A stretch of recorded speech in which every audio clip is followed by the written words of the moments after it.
कणकवली तालुक्यात विकासाची गंगा वाहते असं म्हटलं जातं। मात्र नागवे गावात जुन्या जीर्ण झालेल्या साकवावरून विद्यार्थ्यांनी ग्रामस्थांना भीतीच्या छायेखाली प्रवास करावा लागत आहे, असं तेथील ग्रामस्थांचं म्हणणं आहे। शासन दरबारी ग्रामस्थांनी वेळोवेळी निवेदने दिली आहेत, मात्र त्यांची दखल घेतली गेलेली नाही। आजवर कोणतीच उपाययोजना करण्यात आलेली नाही। गेल्या वेळी ओहळाला पाणी आल्याने साकव मोडकळीस आला होता, त्यावेळी ग्रामस्थांनी या साकवाची डागडुजी केली।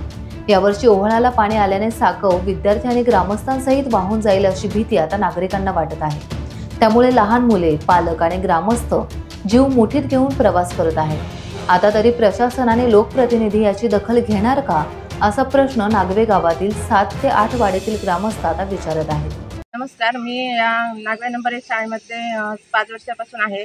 या ओहळावरील संरक्षक भिंत ही 4 वर्षापूर्वी तुटून गेलेली आहे आणि शाळा ते ओहोळ हे अंतर अगदी 1 मीटर वरतीच आहे आणि 2 वर्षापूर्वी पुराचं पाणी शाळेच्या आवारामध्ये गेलेलं होतं संरक्षक भिंत नसल्यामुळे। मग माझी अशी मागणी आहे की मुलांच्या दृष्टिकोनातून तो या शाळेपर्यंत येणारा जो साकव आहे तो साकव दुरुस्त व्हावा आणि ही संरक्षक भिंत बांधली जावी, जेणेकरून शाळेतील मुलं सुरक्षित राहतील आणि त्यांच्या जीवितास कोणताही धोका होणार नाही आणि आम्हाला सुद्धा दररोज त्या मुलांची टांगती तलवार डोक्यावर राहणार नाही, अशी माझी प्रशासनाकडे नम्र विनंती आहे।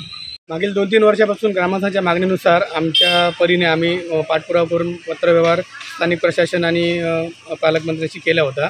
तरी पण यावर्षी आम्ही आमचे नेते नितेशजी राणे साहेब यांच्याकडे आम्ही पुन्हा मागणी केली असं त्यांनी त्यात लक्ष घालून स्थानिक प्रशासकीय अधिकारी हे इथे त्वरित इथे आले आणि त्याच्यानंतर त्यांनी येथील पाहणी केली। त्यानुसार त्यांनी योग्य ते एस्टिमेट आणि आमच्याकडून ग्रामपंचायतीकडून लागणारी कागदपत्रे संपूर्ण प्रस्ताव आम्ही पाठवलेला आहे आणि यापुढे आमचे नेते पालकमंत्री नितेशजी राणे साहेब यांच्याकडून हे काम लवकर होईल याची मी खात्री आहे। टाइम्स डिजिटलला लाईक करा, शेअर करा, सबस्क्राइब करा आणि बेल आयकॉन दाबायला विसरू नका।